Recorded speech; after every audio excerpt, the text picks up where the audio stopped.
मेरे प्यारे देशवासियों, नमस्कार। 2024 का ये पहला मन की बात का कार्यक्रम है। अमृतकाल में एक नई उमंग है, नई तरंग है।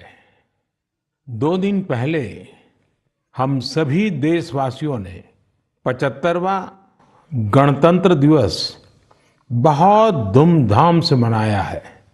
इस साल हमारे संविधान के भी 75 वर्ष हो रहे हैं और सुप्रीम कोर्ट के भी 75 वर्ष हो रहे हैं। हमारे लोकतंत्र के ये पर्व मदर ऑफ डेमोक्रेसी के रूप में भारत को और सशक्त बनाते हैं। भारत का संविधान इतने गहन मंथन के बाद बना है कि उसे जीवंत दस्तावेज कहा जाता है। इसी संविधान की मूल प्रति के तीसरे अध्याय में भारत के नागरिकों के मूलभूत अधिकारों का वर्णन किया गया है। और ये बहुत दिलचस्प है कि तीसरे अध्याय के प्रारंभ में हमारे संविधान निर्माताओं ने भगवान राम, माता सीता और लक्ष्मण जी के चित्रों को स्थान दिया था।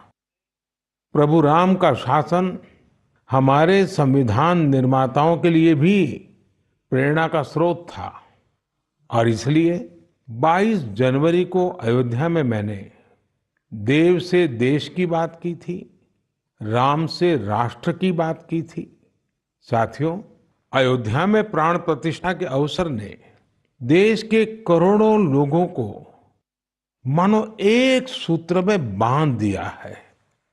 सबकी भावना एक, सबकी भक्ति एक, सबकी बातों में राम, सबके हृदय में राम। देश के अनेकों लोगों ने इस दौरान राम भजन गाकर उन्हें श्री राम के चरणों में समर्पित किया। 22 जनवरी की शाम को पूरे देश ने राम ज्योति जलाई, दिवाली मनाई।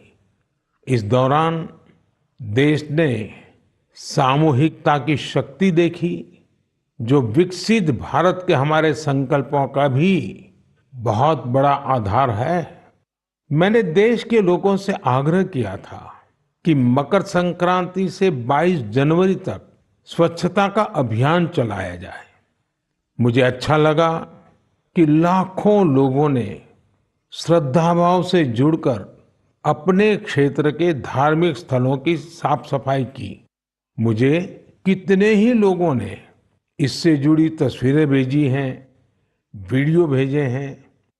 ये भावना रुकनी नहीं चाहिए, ये अभियान रुकना नहीं चाहिए। सामूहिकता की यही शक्ति हमारे देश को सफलता की नई ऊंचाई पर पहुंचाएगी। मेरे प्यारे देशवासियों, इस बार 26 जनवरी की परेड बहुत ही अद्भुत रही, लेकिन सबसे ज्यादा चर्चा परेड में विमेन पावर को देखकर हुई।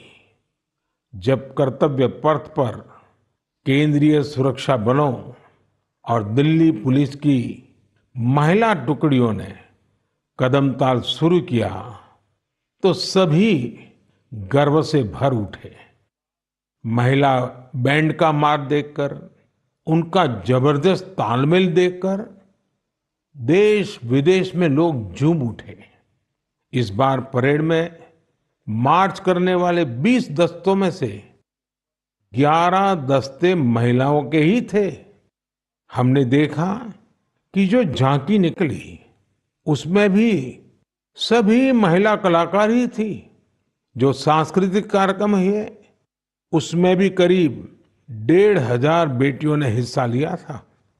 कई महिला कलाकार शंख, नादस्वरम और नागदा जैसे भारतीय संगीत वाद्य यंत्र बजा रही थी।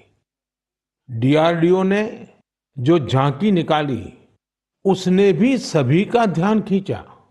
उसमें दिखाया गया कि कैसे नारी शक्ति जल, थल, नभ, साइबर और स्पेस हर क्षेत्र में देश की सुरक्षा कर रही है। 21वीं सदी का भारत ऐसे ही विमेन लेड डेवलपमेंट के मंत्र के साथ आगे बढ़ रहा है। साथियों, आपने कुछ दिन पहले ही अर्जुन अवार्ड समारोह को भी देखा होगा। इसमें राष्ट्रपति भवन में देश के कई होनहार खिलाड़ियों और एथलीटों को सम्मानित किया गया है। यहाँ भी जिस एक बात ने लोगों का खूब ध्यान खींचा, वो थी अर्जुन पुरस्कार पाने वाली बेटियां और उनकी लाइफ जर्नीज। इस बार 13 विमेन एथलीट्स को अर्जुन अवार्ड से सम्मानित किया गया है। इन विमेन एथलीट्स ने अनेकों बड़े टूर्नामेंटों में हिस्सा लिया और भारत का परचम लहराया। शारीरिक चुनौतियां, आर्थिक चुनौतियां इन साहसी और टैलेंटेड खिलाड़ियों के आगे टिक नहीं पाई।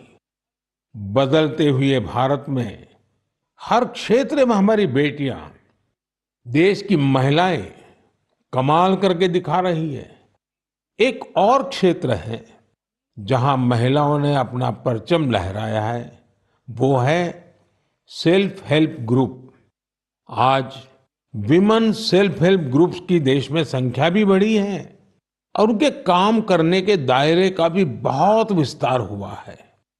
वो दिन दूर नहीं जब आपको गांव-गांव में, खेतों में नमो ड्रोन दीदियां ड्रोन के माध्यम से खेती में मदद करती हुई दिखाई देगी। मुझे यूपी के बहराइच में स्थानीय चीजों के उपयोग से बायो फर्टिलाइजर और बायो पेस्टिसाइड तैयार करने वाली महिलाओं के बारे में पता चला। सेल्फ हेल्प ग्रुप से जुड़ी निबिया बेगमपुर गांव की महिलाएं गाय के गोबर, नीम की पत्तियां और कई तरह के औषधीय पौधों को मिलाकर बायो फर्टिलाइजर तैयार करती हैं। इसी तरह ये महिलाएं अदरक, लहसुन, प्याज और मिर्च का पेस्ट बनाकर ऑर्गेनिक पेस्टिसाइड भी तैयार करती हैं। इन महिलाओं ने मिलकर उन्नति जैविक इकाई नाम का एक संगठन बनाया है। ये संगठन बायो प्रोडक्ट्स को तैयार करने में इन महिलाओं की मदद करता है। इनके द्वारा बनाए गए बायो फर्टिलाइजर और बायो पेस्टिसाइड्स की मांग भी लगातार बढ़ रही है। आज आसपास के गांवों के 6000 से ज्यादा किसान इनसे बायो प्रोडक्ट खरीद रहे हैं। इससे सेल्फ हेल्प ग्रुप से जुड़ी इन महिलाओं की आय बढ़ी है और उनकी आर्थिक स्थिति भी बेहतर हुई है। मेरे प्यारे देशवासियों, मन की बात में हम ऐसे देशवासियों के प्रयासों को सामने लाते हैं जो निस्वार्थ भावना के साथ समाज को, देश को सशक्त करने का काम कर रहे हैं। ऐसे में 3 दिन पहले जब देश ने पद्म पुरस्कारों का ऐलान किया है, तो मन की बात में ऐसे लोगों की चर्चा स्वाभाविक है। इस बार भी ऐसे अनेकों देशवासियों को पद्म सम्मान दिया गया है, जिन्होंने जमीन से जुड़कर समाज में बड़े-बड़े बदलाव लाने का काम किया है। इन इंस्पायरिंग लोगों की जीवन यात्रा के बारे में जानने को लेकर देश भर में बहुत उत्सुकता दिखी है। मीडिया की हेडलाइन से दूर, अखबारों के फ्रंट पेज से दूर, ये लोग बिना किसी लाइमलाइट के समाज सेवा में जुटे थे। हमें इन लोगों के बारे में पहले शायद ही कुछ देखने सुनने को मिला है, लेकिन अब मुझे खुशी है कि पद्म सम्मान घोषित होने के बाद ऐसे लोगों की हर तरफ चर्चा हो रही है। लोग उनके बारे में ज्यादा से ज्यादा जानने के लिए उत्सुक है। पद्म पुरस्कार पाने वाले ये अधिकतर लोग अपने अपने क्षेत्र में काफी अनूठे काम कर रहे हैं। जैसे कोई एम्बुलेंस सर्विस मुहैया करवा रहा है, तो कोई बेसहारों के लिए सिर पर छत का इंतजाम कर रहा है। कुछ ऐसे भी हैं जो हजारों पेड़ लगाकर प्रकृति संरक्षण के प्रयासों में जुटे हैं। एक ऐसे भी हैं जिन्होंने चावल की 650 से अधिक किस्मों के संरक्षण का काम किया है। एक ऐसे भी हैं जो ड्रग्स और शराब की लत की रोकथाम के लिए समाज में जागरूकता फैला रहे हैं। कई लोग तो सेल्फ हेल्प ग्रुप, विशेषकर नारी शक्ति के अभियान से लोगों को जोड़ने में जुटे हैं।